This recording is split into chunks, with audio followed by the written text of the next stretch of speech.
with the bands. Pose with the pose with the pose with the bands. Pose with the bands. Pose with the bands. Pose with the bands. Assalamualaikum warahmatullahi wabarakatuh. Selamat pagi, siang, sore, dan malam semuanya, kapanpun kalian menonton ini. Semoga kita semua dalam keadaan sehat walafiat dan dalam lindungan Allah Subhanahu wa Ta'ala.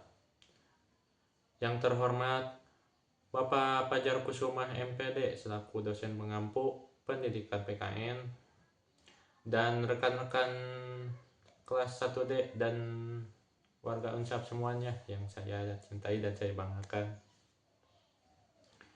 Izinkan kami perkenalan diri kami dari kelompok 6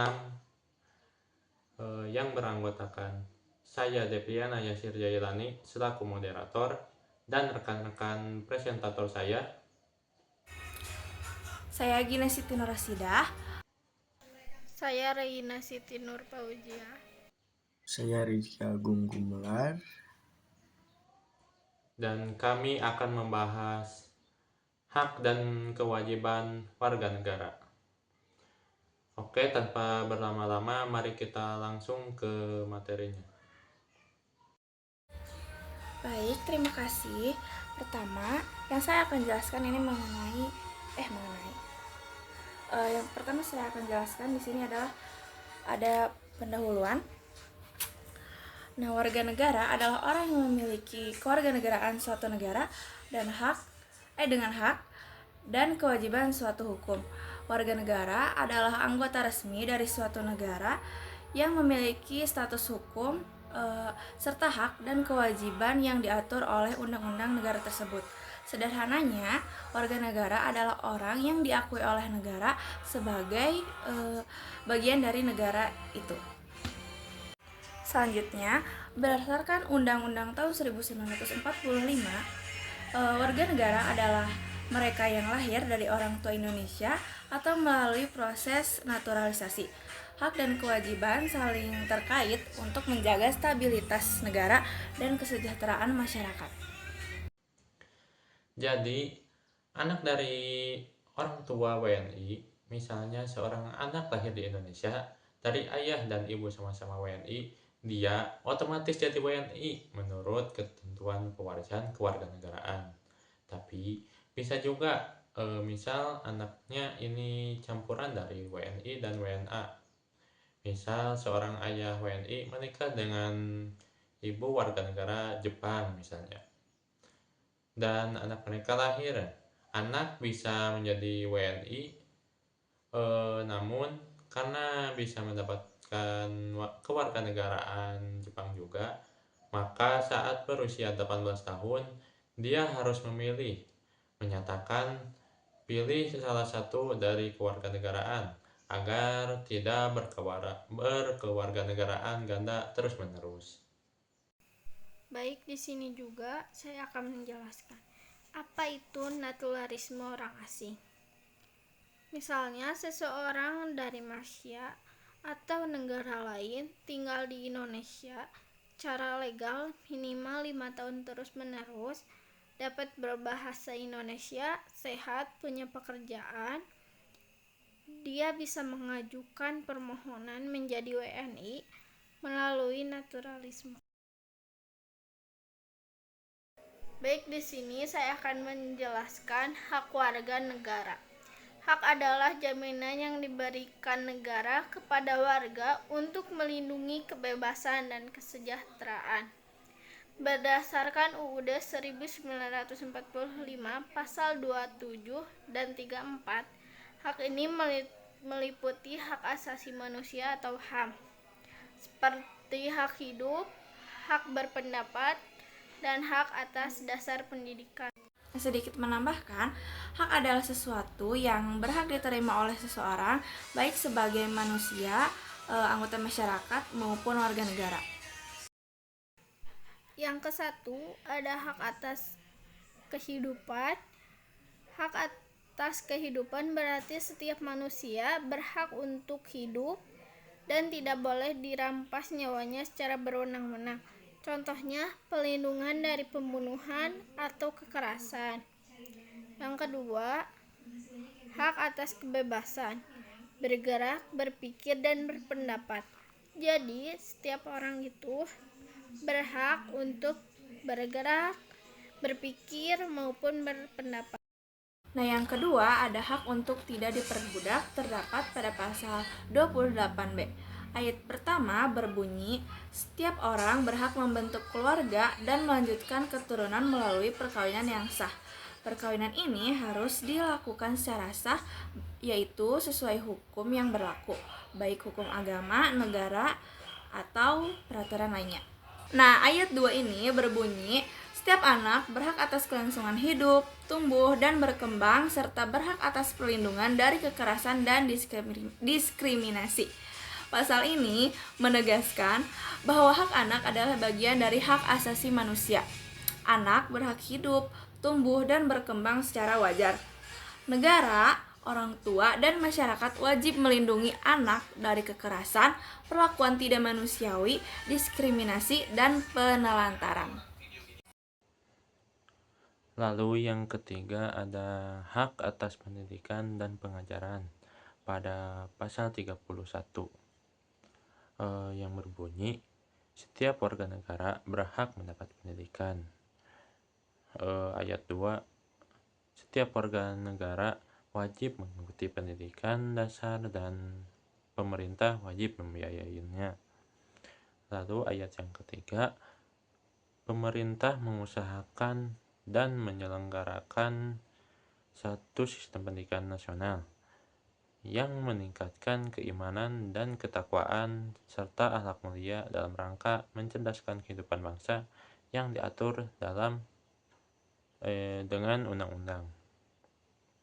Lalu ayat yang keempat yaitu negara memprioritaskan anggaran pendidikan sekurang-kurangnya 20% dari anggaran pendapatan dan belanja negara serta dari anggaran pendapatan dan belanja daerah untuk memenuhi kebutuhan penyelenggaraan pendidikan nasional. Lalu ayat yang kelima, pemerintah memajukan ilmu pengetahuan dan teknologi dengan menjunjung tinggi nilai-nilai agama dan persatuan bangsa untuk kemajuan peradaban serta kesejahteraan umat manusia. Saya akan ada sedikit contoh dalam hak pendidikan dibagi menjadi 3 jalur, misalkan formal, non formal, dan informal. Pendidikan formal meliputi TK, SD, SMP, SMA, dan perguruan tinggi. Pendidikan non formal mencakup kursus kelompok belajar seperti pendidikan yang mengajar kalau di formal. Nah, terus juga ada di informal meliputi pembimbingan keluarga, masyarakat, dan kegiatan sosial seperti pengajian dan organisasi relawan. Nah, seperti itu. Di sini juga ada hak pekerjaan dan hak penghidupan. Contohnya pasal 27 ayat 2 Undang-Undang 1900 menjamin hak warga negara untuk memperoleh pekerjaan. Nah, contohnya seperti apa? Kita sekarang kan lagi kuliah nih, kan memperoleh pekerjaan yang telah diberikan oleh dosen. Kita juga harus aktif dalam pekerjaan di kampus, terus ada juga penghidupan. Masyarakat berhak mendapatkan jaminan sosial dan pelayanan kesehatan untuk memenuhi kebutuhan yang layak. Contohnya seperti kita mempunyai motor, nah si motornya itu harus yang layak digunakan, dan layak digunakan.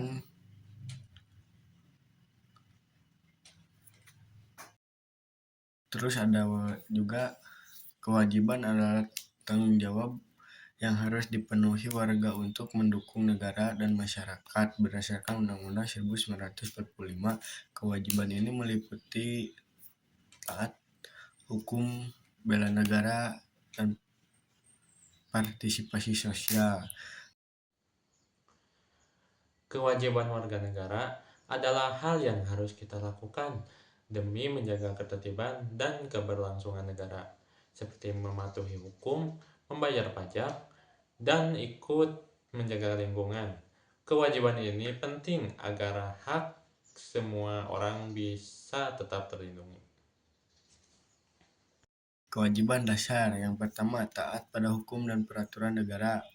Contohnya peraturan negara itu seperti kita harus membayar pajak, membuat KTP, membuat kartu keluarga. Nah, seperti itu contohnya. Nah, yang kedua, ada membela negara dari ancaman. Terdapat pada pasal 30. Nah, pasal 30 ini ada 5 ayat. Ayat pertama berbunyi, tiap-tiap warga negara berhak dan wajib ikut serta dalam usaha pertahanan dan keamanan negara.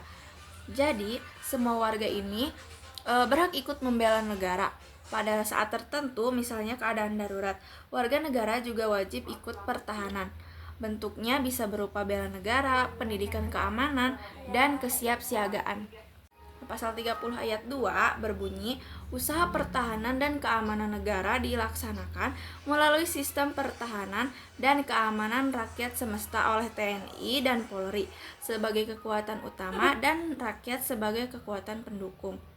Nah, selanjutnya ayat 3 berbunyi, Tentara Nasional Indonesia atau TNI terdiri atas Angkatan Darat, Angkatan Laut, Angkatan Udara sebagai alat negara bertugas mempertahankan, melindungi, dan memelihara keutuhan dan kedaulatan negara.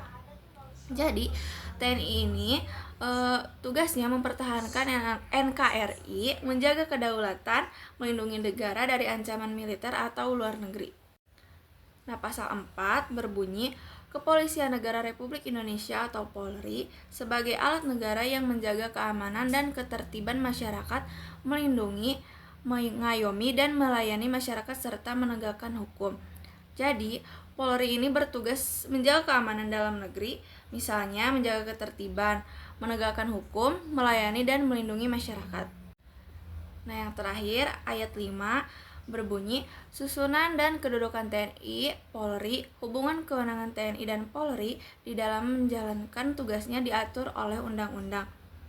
Jadi, hubungan dan pembagian tugas TNI dan Polri harus diatur jelas dalam undang-undang. Hal ini untuk mencegah tumpang tindih tugas dan menjaga profesionalisme. Inti dari pasal 30 ini, yang pertama, semua warga negara berhak dan wajib ikut pertahanan. Kedua, TNI dan Polri menjadi kekuatan utama pertahanan dan keamanan. Ketiga, TNI menjaga kedaulatan negara. Keempat, Polri menjaga keamanan dan ketertiban dalam negeri. Yang kelima, pengaturan lebih lanjut harus melalui undang-undang. Lalu selanjutnya yang ketiga ada ikut serta dalam pembangunan nasional. Pada pasal 33 ayat 4 yang berbunyi, perekonomian nasional diselenggarakan berdasarkan atas demokrasi ekonomi dengan prinsip kebersamaan, efisiensi, berkeadilan, berkelanjutan, berwawasan lingkungan, kemandirian, serta dengan menjaga keseimbangan kemajuan dan kesatuan ekonomi nasional. Menjaga ketertiban yaitu seperti melakukan kebersihan di setiap lingkungan warga, misalnya seperti membuang sampah pada tempatnya dan tidak membuang sampah sembarangan, karena itu bisa menyebabkan kekacauan yang terjadi di masyarakat. Slide selanjutnya ada di hubungan hak dan kewajiban. Hak dan kewajiban saling melengkapi karena hak dan tanpa kewajiban bisa menimbulkan anarki dan kewajiban tanpa hak bisa menimbulkan penindasan. Contohnya, hak berpendapat harus diimbangi dengan kewajiban menghormati pendapat orang lain, dan dampaknya adalah mendorong demokrasi yang sehat dan pembangunan berkelanjutan. Hubungan hak dan kewajiban sangat erat karena keduanya saling melengkapi dan tidak bisa dipisahkan. Hak seseorang bergantung pada kewajiban orang lain. Jadi, jika kita ingin hak kita dihormati, orang lain harus menjalankan kewajibannya. Nah, kewajiban melindungi hak orang lain. Saat seseorang menjalankan kewajiban, ia otomatis membantu menjaga hak orang lain. Jadi kesimpulannya, warga negara Indonesia memiliki hak untuk hidup bebas dan berkembang, serta kewajiban untuk mendukung negara. Hak dan kewajiban warga negara harus berjalan seimbang. Jika setiap warga melaksanakan kewajibannya dengan baik, maka haknya pun akan terpenuhi. Keseimbangan ini penting untuk mencapai kehidupan berbangsa yang adil, aman, dan harmonis.